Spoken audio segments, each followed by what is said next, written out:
Hello sa inyo mga kasari, magandang hapon po sa inyong lahat na nanonood ngayon. So for today's video, ang pag-uusapan po natin is about GCash.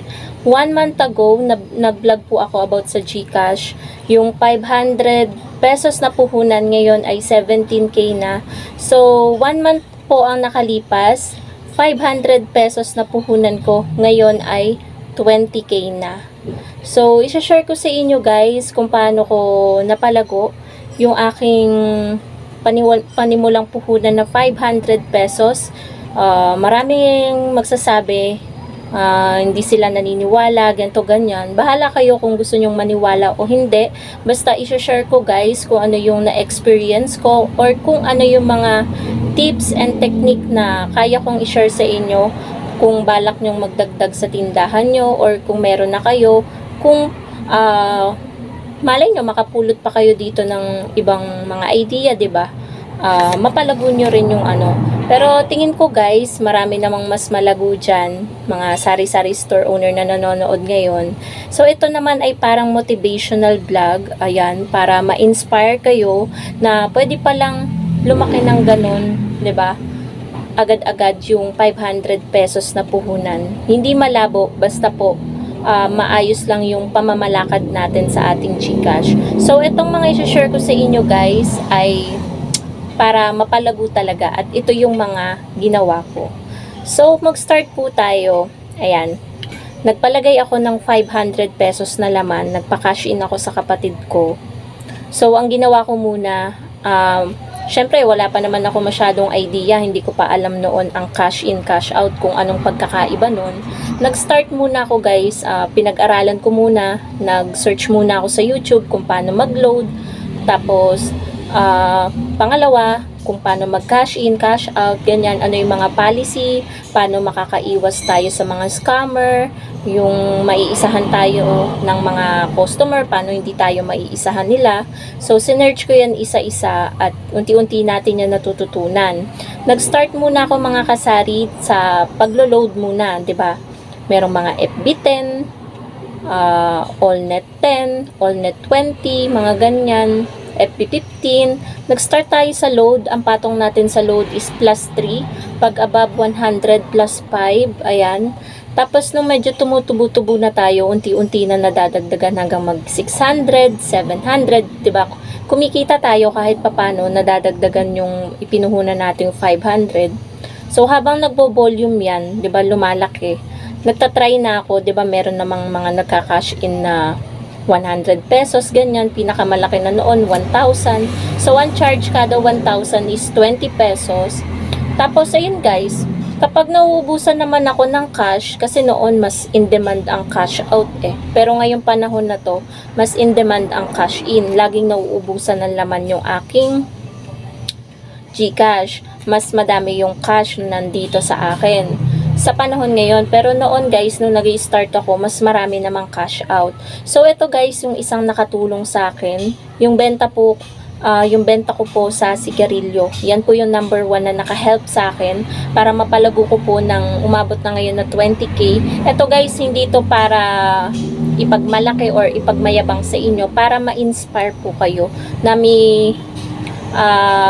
alam niyo yon, meron palang chance na lumaki yung 500 pesos na puhunan. Hindi pa lugi, palaki, 'di ba? Kasi umabot ng 20k. So ayun, nakalimutan ko yung sasabihin ko. Ayun, nakatulong nga yung yung sigarilyo. Minsan kasi sa alak, kapag nauubusan ng fund sa sigarilyo, minsan 'di ba, nauubos kapag sabay dumadating, 'di ba, yung ating ahente ng sigarilyo, doon naman ako kumukuha sa alak. So hindi tayo nauubusan, nakaka-help siya. Para 'di ba guys, kapag may biglang 5,000 pesos, so 100 pesos yung kita natin doon, 'di ba?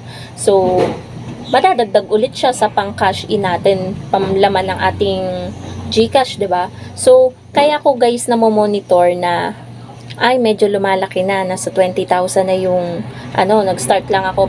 Ako proud guys ako sa sarili ko na alam ko sa sarili ko na nag-start lang ako sa halagang ganyan, 500 pesos. Ngayon, 20k na. Ano po kukunin mo? Na? Dalawang 500? Oo, isang Red Horse. Ayun guys, dumating lang bigla yung aking ahente ng alak. So, wait lang. So, ayun po mga kasari, inano ko lang yung delivery natin. Napakainit. Yung delivery natin ng alak.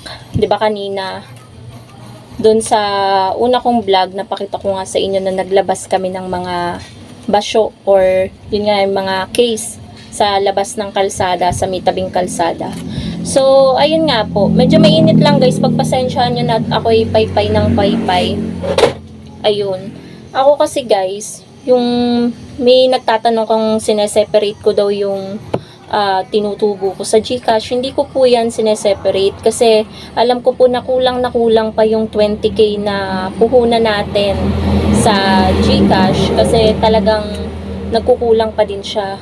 Tulad nung mga nakaraang araw, ang dami ko pa rin natanggihan mga kasari na mga nagpapakash in kasi nga walang laman yung ating GCash.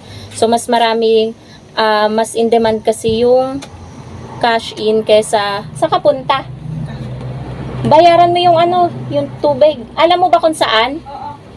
Wait lang.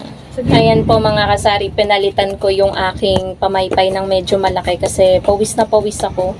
Yung palang kausap ko kanina is pinsan ko, pamanggahan kasi siya. So pinasabay ko na guys kasi kaninang umaga nagtatanong ako kung sinong pamanggahan para ako mabayaran yung tubig kasi may bibilihin siya sa manggahan. So pinasabay ko na, ang oras naman ngayon ay abot pa naman bago mag-closing yung bayaran ng tubig. So ayun, mas in demand kasi ngayon mga kasari si cash in, kaya lagi po akong nauubusan. Kung itatanungin nyo naman ako kung saan ako naglalagay ng laman is umiikot lang po yan, pero hanggang 8,000 po yung walang bayad sa Alphamart, hanggang 8,000. Pero kapag na po siya, ang alam ko po 2% ang dagdag kapag above 8,000 na yung pinakash in nyo, or kaltas pala yun, kaltas. Naranasan ko kasi yan guys, nakaltasan ako sa 5,000 ng 100 yata yun, nga ganun yung nakaltas sa akin, kaya malaking halaga din yun guys, kaya hanggang 8,000 lang yung pinapakash in ko. Kapag nagkukulang naman, sakto naman na may nagka-cash out, kaya nagkakalaman ulit yung ating ang nagpapalaki lang talaga ng mabilis ng GCash ko guys is yung cash in, cash out. Kasi sa paglo-load naman, magkano lang yung ipinapatong natin, 'di ba? 3 pesos lang. May times naman na matumal yung GCash natin, lalo si load. So may times naman na matumal din yung cash in, cash out. Nakaranas nga ako, pero hindi naman ako nasisiro, pero mga bilang na bilang mo lang talaga yung nagpapa-cash in, cash out. Pero ngayong araw na to guys, medyo madami yung nagka-cash in, cash out. Tapos kanina nga umaga 5,000 nag-cash out sa akin. Tapos kanina may nagpa-cash in ng 1,100. Tapos ang dami guys ngayon is load. Lalo na kapag may sabong, ang dami nagpapa-load na mga lalaki. Kasi walang naglo-load daw doon at nag-GCash sa sabungan. So yun lang guys ang ma-share ko sa inyo. Kapag naubos yung laman naman ng sa sigarilyo, kung saan ako, sa sigarilyo kasi lagi guys, ito hindi naman sa pagmamayabang. Kasi iniipon natin yan Magkano yung sales natin araw-araw sa sigarilyo? Pinakamababa na is, pagpalagay nating 700, pinakamataas na benta natin sa sigarilyo lang is, pumapalo yan ng pag hindi 1.5 hanggang 1.7, ganon. Sa isang araw lang yon. So, naiipon natin siya within 2 weeks bago dumating si ahente, 'di ba? Kada 2 weeks. Kaya nagagamit natin na fund sa ating GCash. Pero kapag meron namang nag-cash out, nagpa-cash in pala, kapag cash in kasi tayo yung inaabutan ng pera. So kapag may nagpa-cash in, ibinabalik ko naman guys yung mga nakukuha ko doon sa benta ko ng sigarilyo. Kapag nauubos yung benta ko sa sigarilyo tapos merong magka-cash out, sa alak po ako kumukuha kung saan po ako may benta, pero ibinabalik ko din po agad-agad kapag may nagpapakash in na sa akin. So yun din po mga kasari yung nakatulong sa GCash ko, kaya napalago ko po siya ngayon ng 20k. 1 month ago, to be exact, syempre chinek ko muna kasi alam ko na-vlog ko na yan. 1 month ago pa lang pala, 17k yun. So, halos 3k yung tinubo ko ngayong month sa GCash. Matumal pa yun guys, hindi pa as in bonggang-bongga na napakadami nating customer sa GCash. So, yun lang po ang masashare ko sa inyo about GCash. Ingat-ingat lang po tayo sa mga scammer, sa mga wag po tayong, wag nating ibibigay yung OTP natin, yung mga ganyan.